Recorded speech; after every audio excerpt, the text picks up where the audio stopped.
दोस्तों, एनाकोंडा और शेर की लड़ाई में कौन जीत सकता है? ये एक ऐसी लड़ाई है जो कभी जंगल में नहीं होगी। आमतौर पर एनाकोंडा दक्षिण अमेरिका के जंगलों में रहते हैं और शेर अफ्रीका के वनों में रहते हैं। इन दो प्राणियों के बीच की लड़ाई काफी भयानक भी हो सकती है। तो चलिए सबसे पहले इन दोनों की तुलना करते हैं। दोस्तों, इस वीडियो को बनाने में मुझे बहुत मेहनत लगती है, तो आपसे रिक्वेस्ट है कि हमारी इस मेहनत के लिए इस वीडियो को एक छोटा सा लाइक जरूर कर दीजिए और चैनल पर नए हैं तो चैनल को सब्सक्राइब करके बेल नोटिफिकेशन को भी ऑन जरूर कर लीजिए।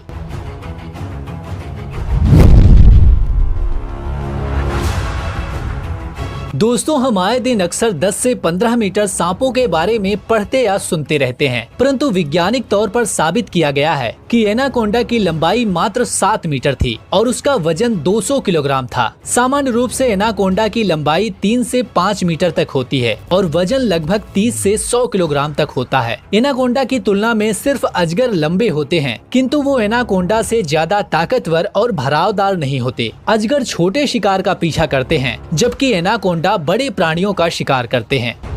और दूसरी तरफ जंगल का राजा शेर 2.5 मीटर लंबा होता है, जिसमें उसकी पूंछ शामिल नहीं है, जबकि उनकी ऊंचाई 1.25 मीटर तक होती है और वजन लगभग 250 किलोग्राम तक होता है। सबसे बड़ी बिल्ली के रूप में जाना जाने वाला अफ्रीकन शेर साइबेरियन बाघ के बाद दूसरे नंबर पर आता है।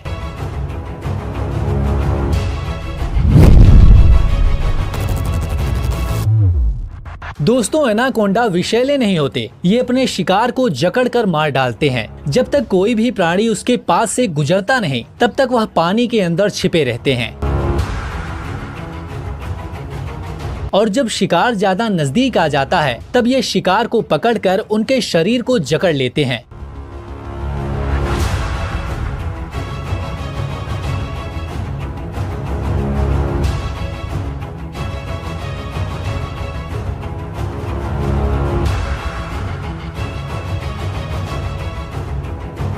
और उन पर अपना दबाव बढ़ाते हैं, जिससे कि उस शिकार का रक्त प्रवाह बंद हो जाने के कारण उसकी मृत्यु हो जाती है। और दूसरी तरफ शेर लड़ाई करने के लिए अपने पंजों और दांतों का इस्तेमाल करते हैं। शेर के कुल 30 दांत होते हैं और उन दांतों में से सबसे खतरनाक दांत आगे वाला दांत होता है, जो 6 सेंटीमीटर लंबा और नुकीला होता है, जिसे शेर अपने शिकार की गर्दन पर धंसा देता है और जब तक उस शिकार की सांस रुक न जाए तब तक उसे दबाता रहता है।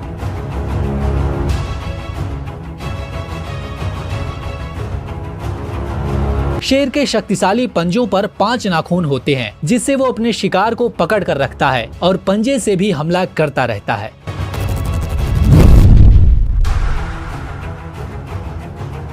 दोस्तों, एनाकोंडा वास्तव में एक दैत्य के रूप में होता है और अपने से ज्यादा वजन के प्राणी जैसे कि हिरन को भी वो आसानी से मार सकता है। एनाकोंडा पानी में अच्छी तरह तैर सकता है, इसीलिए वो अपने शिकार को नदी में खींचकर ले जाने की कोशिश करता है और फिर वहाँ उसे मार डालता है। पानी उसका सबसे बड़ा साथी है। दोस्तों, सांप के जबड़े ज्यादा शक्तिशाली नहीं होते हैं। एनाकोंडा अपने शिकार को लिपटने के लिए ही अपने दंश का इस्तेमाल करते हैं।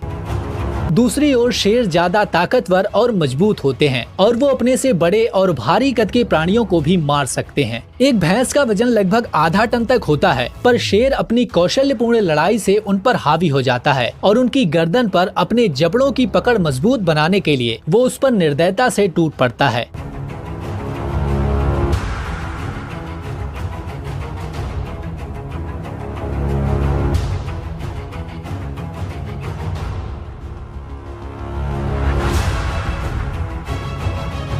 शेर का बाइट फोर्स 180 किलो प्रति सेंटीमीटर जितना ज्यादा होता है। लकड़बग्घा या मगरमच्छ जैसे ही कुछ ही और प्राणी ऐसे होते हैं जिनका बाइट फोर्स इतना ज्यादा होता है। शेर के पंजे से किया गया हमला प्राणी जगत में सबसे मजबूत और ताकतवर माना जाता है। शेर अपने एक ही बार के हमले से कई सारे प्राणियों को मार सकता है।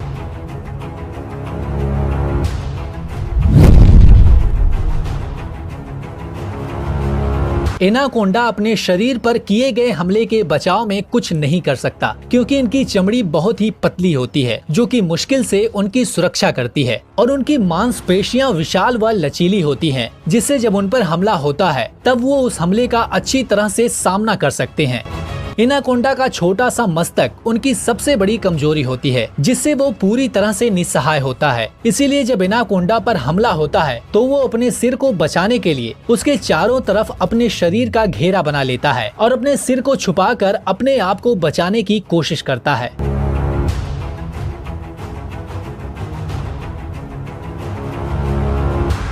और शेर बड़ी मांसपेशियों वाला जानवर होता है। शेर की गर्दन के आसपास के बाल के अतिरिक्त उनके शरीर पर ज्यादा बाल नहीं होते और चर्बी का रक्षणात्मक कवच भी बहुत ज्यादा गाढ़ा नहीं होता। हालांकि लंबे सांप जैसे प्राणियों की लड़ाई में इन्हें इससे मदद नहीं मिलती। ऐसी स्थिति में शेर के पास अलग तरह की बचाव की कला होती है, जिसे सतर्कता कहते हैं, जो शेर को एनाकोंडा की प्राण घातक पकड़ से बचाने में सहायक हो सकता है।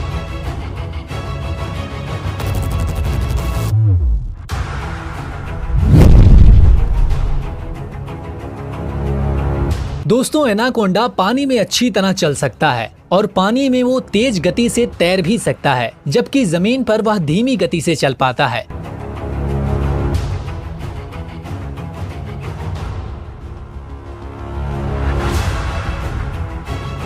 रफ्तार के मामले में शेर सांप से अधिक तेज होता है। दौड़ लगाते समय अफ्रीकन शेर की रफ्तार 60 किलोमीटर प्रति घंटा तक होती है और वो बहुत तेजी से हमला भी कर सकता है। शेर अपने शिकार को कभी भी अपनी आंखों के सामने से जाने नहीं देता।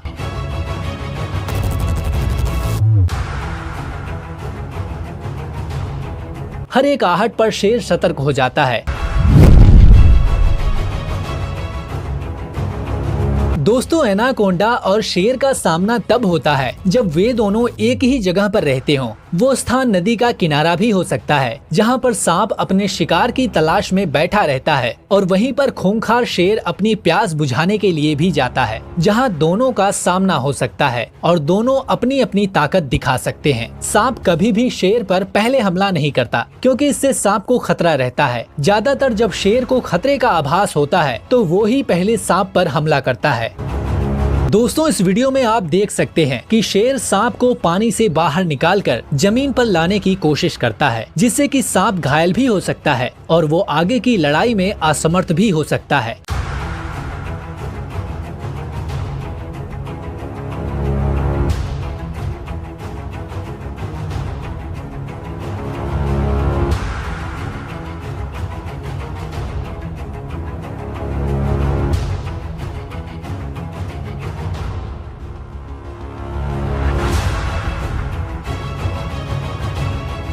पर सांप भी शेर को पानी में खींचने का पूरा प्रयास करता है और उसकी गर्दन पर मजबूती से जकड़ने की कोशिश करता है, जिससे कि शेर का दम घुट जाए।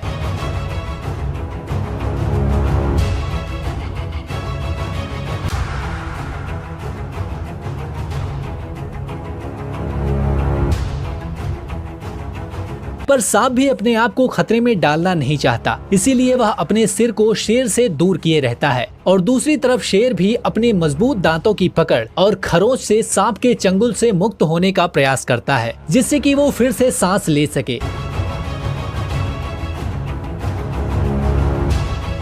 और आखिर शक्तिहीन हो चुके एनाकोंडा को शेर जमीन पर खींच लाता है, जहां सांप अपने शरीर से अपने सिर को बचाने की पूरी कोशिश करता है।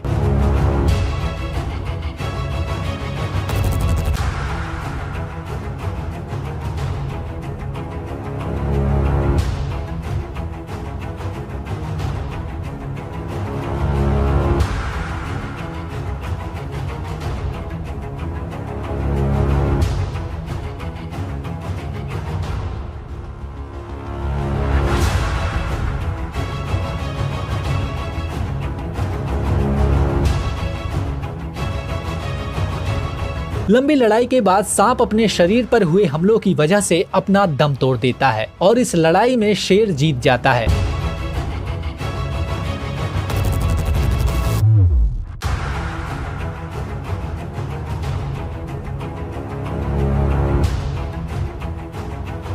दोस्तों ये अनुमान एनाकोंडा और ब्लैक जगुआर के बीच हुई लड़ाई का वीडियो देखकर लगाया गया है। आप सांप को भी कम मत समझना, भले ही इस लड़ाई में सबसे महत्वपूर्ण जीत तक पहुंचना है। दोस्तों एनाकोंडा हमेशा सुरक्षित स्थान खोजता है क्योंकि वो हमेशा ही इस लड़ाई से बचा रहना चाहता है, जबकि वीडियो में दिखाया गया जगुआर या फिर आप कह सकते हैं कि शेर सांप को देखते ही आक्रामक होकर लड़ाई के लिए तैयार रहते हैं। दोस्तों शेर हमेशा जमीन पर शक्तिशाली होते हैं और एनाकोंडा पानी के अंदर। दोस्तों आपको क्या लगता है कि इन दोनों की लड़ाई में जीत किसकी होगी? अपने महत्वपूर्ण विचार हमें कमेंट करके जरूर बताएं। और दोस्तों इस वीडियो को बनाने में हमें बहुत ही मेहनत लगी है, इसीलिए हम आपसे एक लाइक और एक शेयर की उम्मीद जरूर करते हैं। आपसे रिक्वेस्ट है कि वीडियो को लाइक और शेयर जरूर करें और साथ ही इस तरह के और भी इंटरेस्टिंग वीडियो देखने के लिए हमारे channel honour of thoughts Hindi को सब्सक्राइब करना बिल्कुल ना भूलें। और सब्सक्राइब करने के बाद उसके बगल में दिख रही घंटी के निशान पर क्लिक करके ऑल नोटिफिकेशन को भी ऑन जरूर कर लें, जिससे जब भी हम कोई नई वीडियो अपलोड करें तो उसकी नोटिफिकेशन आप तक आसानी से पहुंच सके और आप उस वीडियो को आसानी से देख सकें। धन्यवाद।